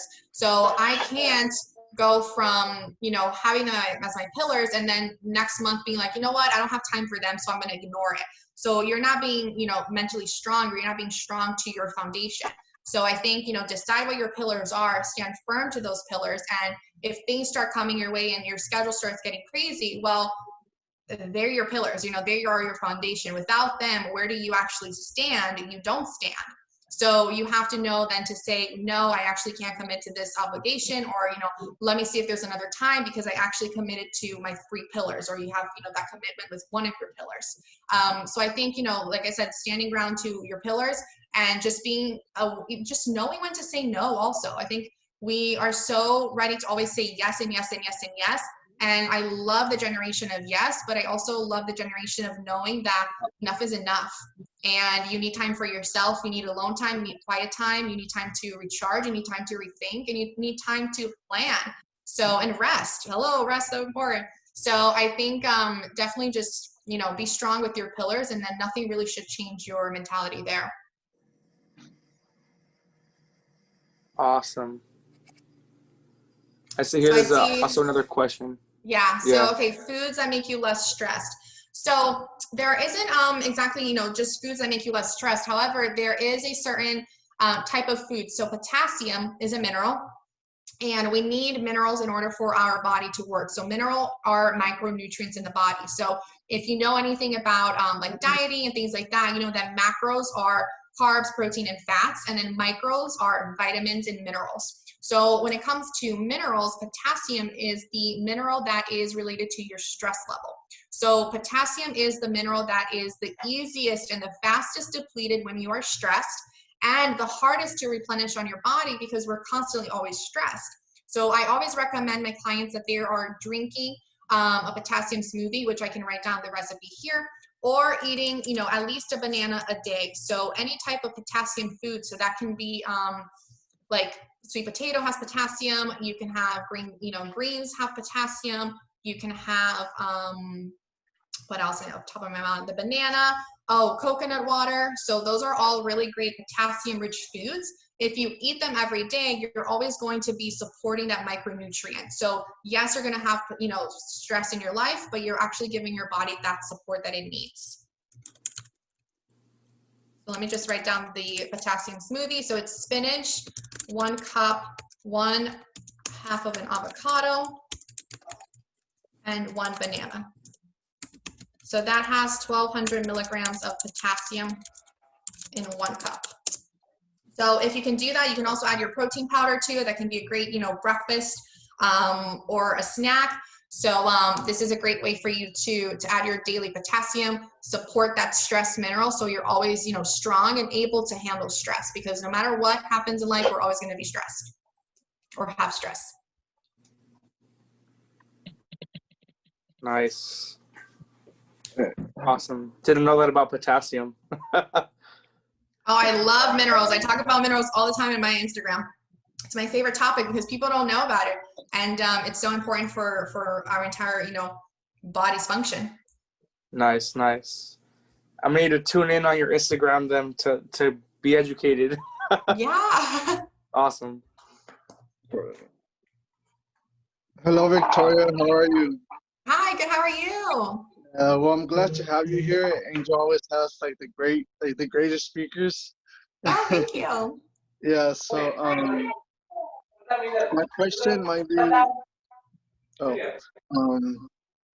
so like my question might be a little weird, but it's like, let's say, you know how like sometimes like we build up different versions like of ourselves. You know, we go through those life phases where like we improve in ourselves and like in certain areas. So then like for saying like my pillars always used to be like my faith in God. Like I always believed that God was there to help me. Family, failure was never an option for me. I kind of learned that because like I've had like my learning disabilities, so like it's kind of pushed me to work harder, you know, like in school. And I'm actually thankful for that because like I feel like I've grown because of it.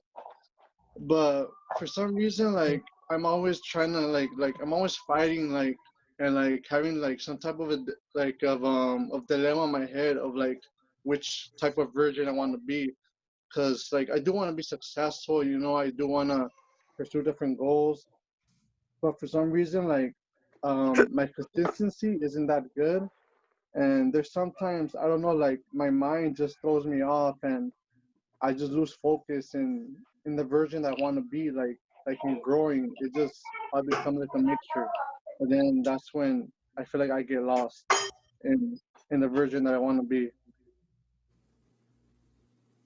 Okay, no, I get it. I think when it comes to that is, I think thinking of, how do I word this? Basically, stop thinking about yourself and think about other people. So what are other people going to miss out from you if you're not your best version? Does that make sense? Yeah. Yeah. Okay, so other people are going to be missing out on knowing your best version. So when you take out the focus from you, you're going to start thinking about other people. And an example I can give about that is that my personal, like, let's say my least favorite thing about being an entrepreneur is having to show up on social media every day. I don't like it. If I could, I would delete every social media page. I'm not that type of person that wants to be on it all the time. You're going to look at my Instagram and you're going to say, that doesn't make any sense. You're on it all the time. Well, that's because I know that I have to get out of my own head in order to provide value for other people. So in order for me to help others, I have to do something that for me is more of a struggle. And for me, it's more of, you know, I have to work on this constantly, but I'm not thinking about me and what I want. I'm thinking about the value I can add on to others. So that's what you have to think. It's like your best self, what do you add value to other people? And that's what you need to work on every day. Exactly. Yeah. I mean, now that I think about it, like it is because I'm just not thinking about myself, but it's like what I can give out to those people, right? Yeah. Exactly. And also another thing too is, a lot of times the biggest setbacks are usually within us, right? So we create that setback and we're pretty much creating roadblocks to our own greatness. Yeah. And, by you not, having that consistency with who you want to show up, you're creating a roadblock in your own ability to grow and, and succeed. So, stay out of your own head, know that you have to be consistent, create plans, create a schedule to be consistent, have Yeah. people that can, be, guiding you and also supporting you and call you out. Like I have Yeah. business Exactly. mentors, I have mentors in my life that will say, hey, they know that my biggest struggle is showing up on social media. So if I'm not on there every day, they're going to say, hey, you're not on it. Why aren't you on it? And I'll say, I Yeah. don't want to be on it. And they'll say, well, it's not about you. It's about Mhm. your value that you add to others. And I'm like, oh, okay, I'll be on it. So I think that's, try to have people that are in your corner that are telling you straight up how it is. Yeah. And when I do, as like Angel is one of them actually, and I really do value him. When he like we're actually gonna work on the schedule. After our Zoom session. So that's pretty awesome.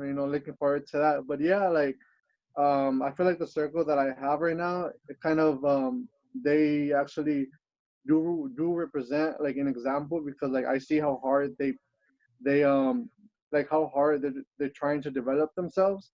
So for me, it's like the greatest example, and I'm thankful to have that. Because at the same time, like it also it also motivates me. It pushes me to like be my best version. So Yeah. I'm definitely gonna take your advice, and I'm gonna you know develop myself at my best. And yeah, so that's definitely gonna be my goal to pursue. Yeah, exactly. And I mean, Yeah. we become the 5 people we're surrounded with. And that also means the 5 people we listen to. So, a lot of times people are like, oh yeah, but it's, my friends are great. But then I go and I listen to, really depressing news or really depressing podcasts. And like, I have a friend that literally all she likes to do is listen to murder mystery podcasts. And I'm like, Yeah. what value is that bringing to you? Like, you're creating anxiety on like every single day because you think someone's being kidnapped. Like, that's not something Yeah. you want. So we have to be in tune with like what we're putting in our head all the time and who we're surrounding ourselves with. That's true, and that's true. And I feel like, to be honest, like I get manipulated by my feelings. And so then that causes me anxiety, and I feel like that's also one of the top factors of why I sometimes feel the way I feel, because I just let feelings really take control of like my whole person. So I get manipulated easily by them. Yeah, I and do. that's when you have to stop. You have to acknowledge what you're feeling. Say, okay, I am feeling anxiety. Why am I feeling anxiety? Like, what's causing this anxiety? Work backwards, reverse engineer, and then you have the steps that I'm going to give you to learn through, to power through those emotions. But it's important to acknowledge because so many we just feel things and we just power through. We're like, okay, I'm feeling anxious, but like whatever, I have to keep going, and that's not normal. Like, you know what I mean? Like if a car is breaking down, if a car is like running out of gas, you stop and you fill up that car. You take care of that car. It doesn't move. But we don't do that with our own bodies. We don't do that with our own emotions. That's true. That's true. Yeah, I'm definitely gonna take your word on that. That's very true.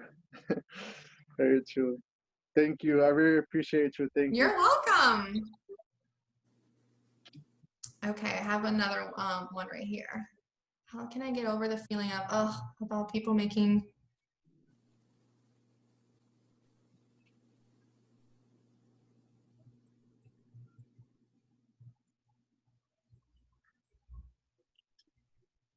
Okay, I'm trying to understand your question, so just give me a moment.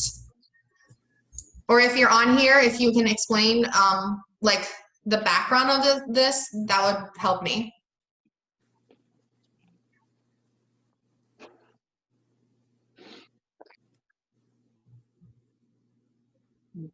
Hello, can you hear me? Hi, I can hear you. Yes. Oh, hi. Okay, so I don't know. I just chimed in because I made a professional profile for the first time, and I want to be a leader and just do better in life. So Yeah. I chimed in, signed up. I heard you was talking about some health stuff, and I think it's very important for a lot of people to just understand that there's not really any such thing as a diet. It's just changing your lifestyle by healthy eating habits and You know, it's something that it shouldn't end like a diet should. So Exactly. thank you for doing what you're doing. I want to see the world as a better place, and I know you part of that. So Thank you. my question is being, I don't know, I feel some type of way about people, like there's a lot of motivational speakers. You got Tony Robbins and everybody, and then there's like preachers. There's a lot of people making a lot of money because people felt so miserable, so terrible about themselves. They felt, you know, whatever kind of way that they pay all of these other people to make them feel good. And I realize like, you know, therapy, entertainment, just a lot of people make a whole lot of money telling other people it's going to be okay. And it's like, well, it's only okay for you because you told me it's going to be okay and I gave you my paycheck. You know what I mean? Does that make sense? I mean, not to discredit anybody else, but it's just like, I know that's not right. That's a problem. I don't like feeling like that. I don't like thinking like that either. Like, but I want to get past that. I want to move past like that. Yeah, no, I completely get it. I think what all these people are doing is they're selling a dream, right? So they're selling a vision, and you are the one who have to put in the work. So I think what a lot of people, you know, mistaken is the fact that yes, you're paying for that vision, you're paying for that dream to be casted so you can see what your life could look like, but you actually have to take the steps and you actually have to put in the work. And I think a lot of times these people that are sharing, you know, the dream and the vision, they're not showing how long it takes to get there and the work it takes to get there. So I completely understand, you know, the frustration and all of that. I just think that there's certain people that they need to see that dream in order for them to take their steps. And there are other people where, you know, they can see that dream and then just say, okay, I don't want it. It's too much work. So I think you need to stand your ground and say, okay, you want to grow, you want to be a leader, you want to evolve. And if this is something where you're feeling like it's, like you said, you know, you're kind of feeling, how would you describe your feeling? You're just feeling kind of like frustrated. Yeah. I feel like betrayed. Because personally, like I've been in, never dealt with like a psychiatrist, except for like that first meeting when I give them all the right answers so they can, you know, tell me I don't have to come back. And then so like just throughout my life, I've seen a psychiatrist a couple times and it's like, nah, whatever got me here, I'm gonna tell them something different so I can get out. And I think that there's like just a lot of stuff that I never actually like worked through. So like my only emotion for a long time was just anger. You know, like everything, like even if I'm extremely happy, it'd be like, it'd piss me off. Like, why am I so happy? I don't like it. So it's like weird. But I'm just trying to move past that and just be a successful person, you know, whatever I may pursue, but seeing where to start, you know. Yeah, no, definitely. Like, how do I stop being jealousy? I don't get over envy. That's what it is. That's basically what I was getting at. Like, I feel envious and it's disgusting. Okay, so I think if you feel envious, I think you need to always remember that no one, everyone started at a starting point, right? So no one is, what they're showing right now is not where they were. So your point A and their point Z is going to be different because you're starting now. They're already miles ahead of you. So don't feel that envy because they've done that work that you're about to put in. So you just have to know that you're each running your own race and it's not even a race. It's just your different journeys. So take your time, go through your emotions. You have to work through your emotions to actually, you know, be able to lead because people are going to look up to you and you can't say that you're not going to, you know, battle with what's within or, you know, the emotion that you have. So I would definitely recommend, you know, work through your emotions, learn, you know, exactly what you want to teach. And I think even if this is an area where, like you said, you know, this is almost like a pain point, whereas you feel like people are selling that dream but not really casting how to get there, well, then it's the fact of like, maybe this is your niche. Like maybe this is the area that you should go in as your expertise is like, okay, I was feeling this way. I was feeling frustrated with all these leaders that were casting the dream, but not actually giving me, you know, actionable items to get there. So why don't you be that solution? Like, why don't you come up with a way, okay, I'm going to make it there, and I'm going to teach people how to make it there also, because that's what's missing in the industry. Mhm. Thank you so much. That's insightful. Thank you. You're welcome. So I have another question. It is for people that is a little shy in here, but that's okay. So for example, for people that is more susceptible, you know, on the daily basis to have stress, how to relieve this type of stress, you know, on the daily basis for people that is Yeah, like perfect. more susceptible. Sure. So yeah, so basically we all have different types of stressors. So we have external stressors, which are things that are happening to us, right? So when we are driving and there is a bad driver or a slow driver, that's stress that's caused, and that's stressor that are external. Then we have internal stressors. That caffeine that we drink every day, that pre-workout, those are internal stressors that we cause in our body. So I think when it comes to external stressors, a great way for you to lower it is kind of understand that things that are going to happen are outside of your control, right? So I think a big thing that causes stress is we want to control everything. When we're driving, we wish we could control the entire highway and move all the cars and have an open path for us. When we are working, we want it our way. When we are studying, we wish we could fix something and focus on, you know, in a certain way. So I think allowing yourself to acknowledge that not everything is going to go your way allows yourself to lower that stress, and also taking away those unrealistic expectations. I think you do have to have goals, but you have to have tangible goals. You have to have SMART goals, and focusing on that, because that lowers the stress that you put on yourself. And like I said, always asking, how are you feeling? Like, what does your body need today? Because you may wake up one day where you're highly stressed, so you need to do something that is going to lower your stress levels. So that includes, you know, drinking that potassium smoothie. That includes staying away from caffeine, because that's only going to increase more anxiety in your body. That includes, you know, going for a walk, being in nature. So a great element of de-stressing is actually being in nature, which is called grounding. So grounding is when we touch the earth.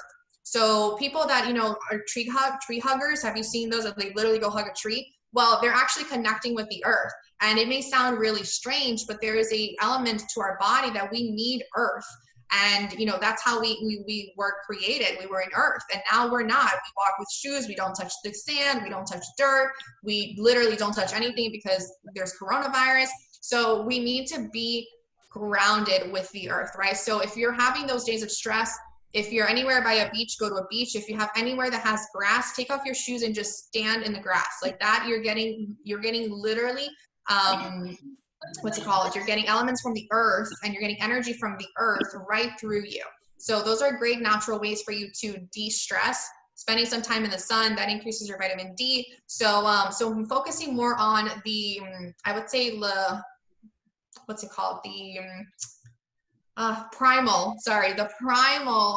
aspects, right? So going back to nature is a great way to de-stress, and, you know, just letting go of your, you know, stressors, let's say your anxiety and your perfectionist that you want to accomplish everything.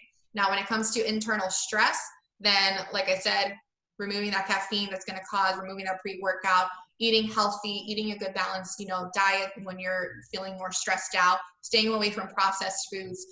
Those are all, you know, combined will lead you to decreasing your stress.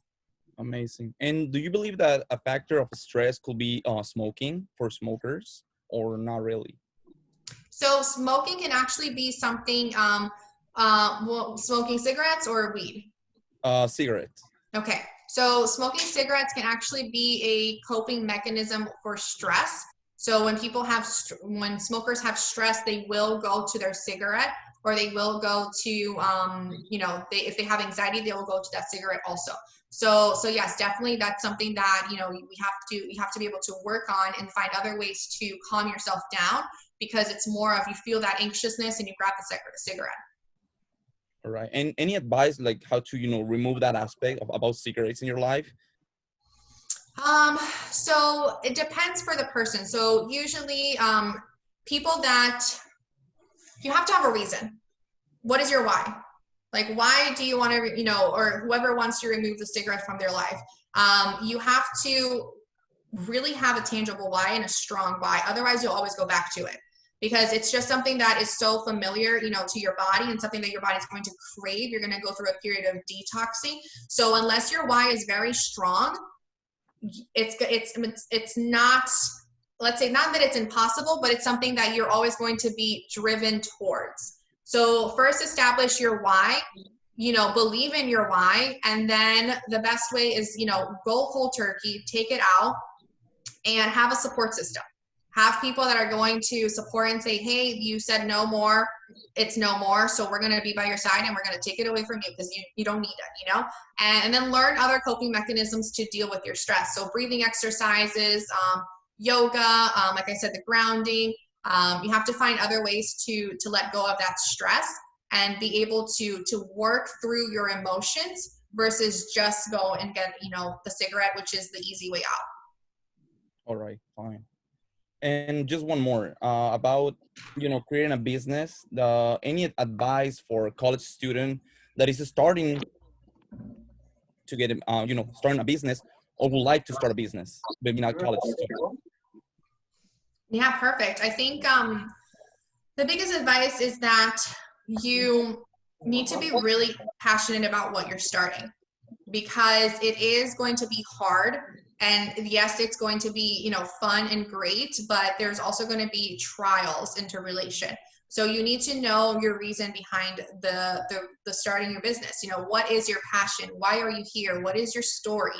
And you have to tell that to yourself over and over and over again, because there are going to be days, there are going to be months where you're going to say, what am I doing? This is not worth it. I'm going to quit.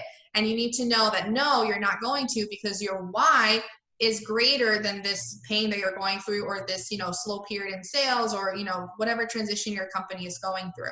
So establish your why and also know what and who you're serving. Because at the end of the day, it's not about you, it's about your ideal client. It's about that person that you're going to help. So you have to be helping someone. So whatever it is in your business, usually we're always providing a service. So knowing your why and establishing, who is your person that you're serving and thinking about that person, not about you, because we're always going to be in our head. We're always going to think there's competition. We're always going to think that there's, we're sharing information that has already been shared, but you have to come out of your head and just think that you're actually providing service to someone else. All right. And also, have the vision about like what is going to be your business about, right? Exactly. No, definitely. You have to have that foundation of like what you want. I think a great way to do that is like how I said, be grateful for where you are right now, but then think about the 5 things you're grateful for in the future, and you can actually visualize your company in the future. So, you may start, small now, but where do you want to be in a year or two, and already start speaking, thankfulness into that aspect. So being grateful for, a team of 50 people or a team or an office, whatever your goals are for that company, believe it and write it down, because writing it down actually stores it in our subconscious. So what we need to focus is we need to say it out loud and we need to write it down.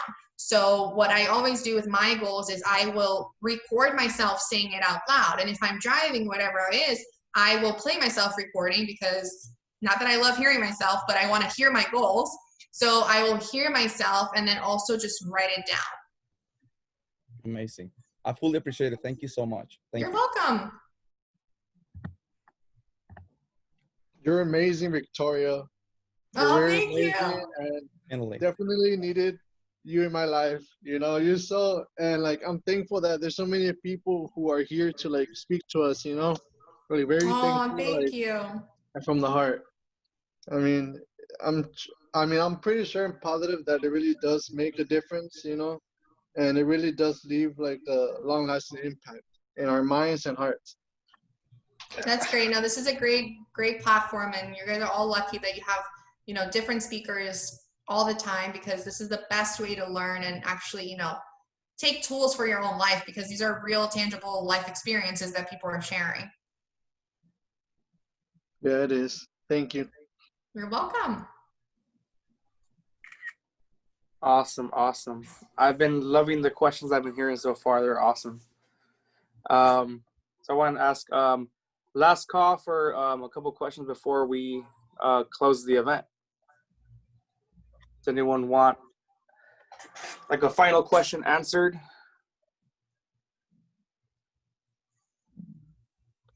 This is like one of the most engaging events, by the way. I've noticed. I was like, whoa, this is a lot. Good stuff. Oh yeah, Yep. that's great. Yeah. And I think we've had so far the most upcoming speakers come to this this event actually. Yeah. That's Is that right? exciting. Yeah, I think we had three other speakers here too. That was awesome. Yeah, well, actually, I have a question. Yeah. What's in store for the future for you? You've already done so much, and I think it'll be awesome, to share essentially where you're aiming to go now. Definitely. So career-wise with ESPA, so I still plan on staying and working corporate for them. I love the job that I do, and I love spot consulting. I think it's it's something that I've learned so much, and I love the teams that I have. So that's a big part of why I want to continue. When it comes to my own company, Omni Wellness, so I definitely want to be able to expand, be able to hire more people on my team. Right now I have 2 people. I want to be able to, have a physical location one day. So that's something that I want to work on. And then who knows, I think, maybe the future might be launching a supplement brand. I think, I believe in the power of supplements. I think we need to know the right supplements and know the sources, and also know the reason why we're taking something. I think nowadays people just pop pills and don't know why they're doing that. So I want to change, the approach to that, and actually provide a guidance, a protocol with, even if you're buying just a supplement, you know how to take it and why you're taking it and what that does to your body. So more of the education behind it. So yeah, I think there's some exciting things in store. I always want to be able to, speak and share my story with others. I think it's important for people to know that even if they're going through painful times, there's always purpose in that pain, and that's really where maybe their story and their business can come out of. And that's what happened to me. So that's definitely one of my missions. And second of all, always, talk about rest and the importance of taking care of your body. And it's not being selfish. It's it's just having self-love and self-respect, because at the end of the day, if we're not taking care of us, then there is no business, there is no job, there is nothing. So we need to put ourselves first. Wow, that's awesome. Hey, one day I may become your client. Who knows? That'll be awesome. Yes. We can balance your now, minerals and see how, caffeine can be impacting your body. Nice. Yeah, right now I have a personal trainer. That's why. So I'm currently, in regards to like the monthly payment stuff, I'm kind of booked on that. That's But, awesome. After that, I'm also going to look into some nutrition stuff. So I definitely will look at your services. That'll be awesome. Very, very cool. Yes, that'll be great. That's awesome. Let's see here. Cool. So does anyone have one final question?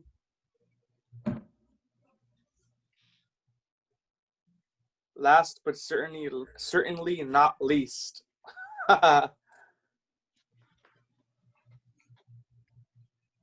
Take advantage. This is your moment to become a leader with asking questions.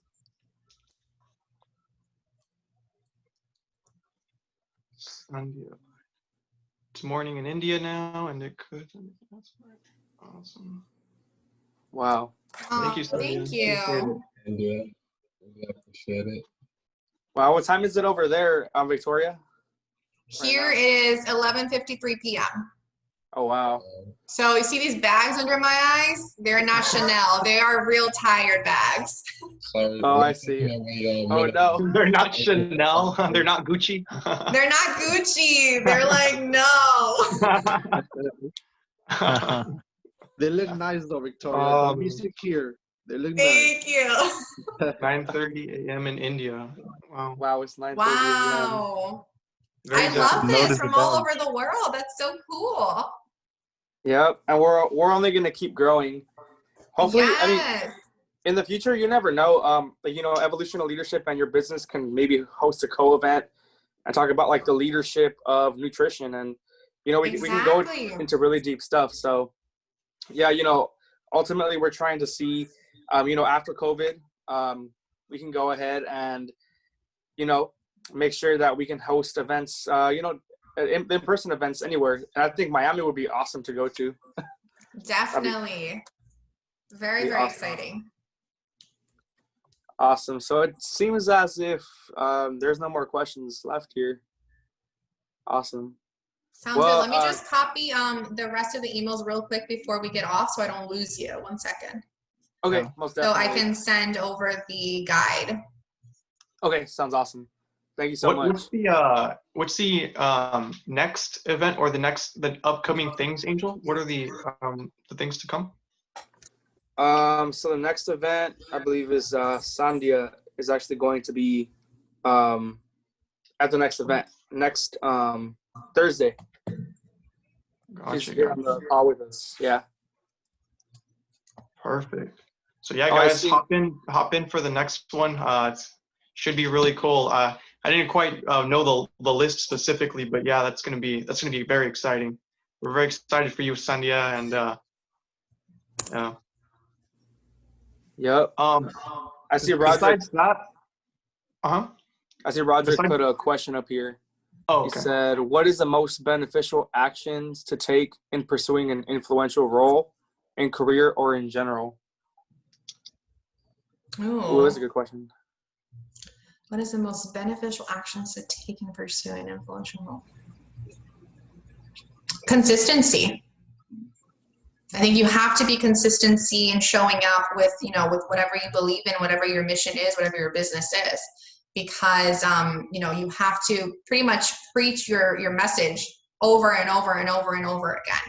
It takes a very long time for people to actually understand what you're serving and what your services are. So in any career of influence, you have to constantly be consistent. And day in and day out, even when you don't like it, like my social media story, you have to still do it. It's not about you. You need to put yourself aside. It's about your calling. It's about your mission and, what you're giving back. It could feel sometimes like you're branded the company, it's like. Exactly. Like, oh, yeah, no, it is. And at the end of the day too, you also have to think about your company is, so for example, when you work for someone, right, you have days where you don't want to go to work, but you have to show up. And your company for yourself, that's the same thing. That's your job. And there are days where you don't want to show up. Well, guess what? You have to show up. So just because it's your company, you don't get to make excuses of when you show up or when you get to be consistent. No, it's as if, you have to act like this is your, it's your company. This is a legitimate business. You have to show up in order to get results. Nice. I actually recorded that on my Instagram. Oh! So I'm going to tag you right there. Sounds good. That was awesome. Wow. See, Angel's already implementing it. Wow. Yeah. I'm taking the advice. Wow. Awesome. Were you able to get all the emails? Or Yes, I got it. Thank you. I did. So I will send this out tomorrow just because it's a little late my time. But you guys will have the guide.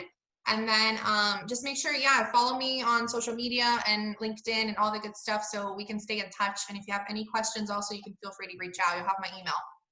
Awesome. Wow. Thank you so much. We'll also promote your business as well, if that's something you'd like as well, because, you gave us so much amazing knowledge, and also your page as well. So super excited about that.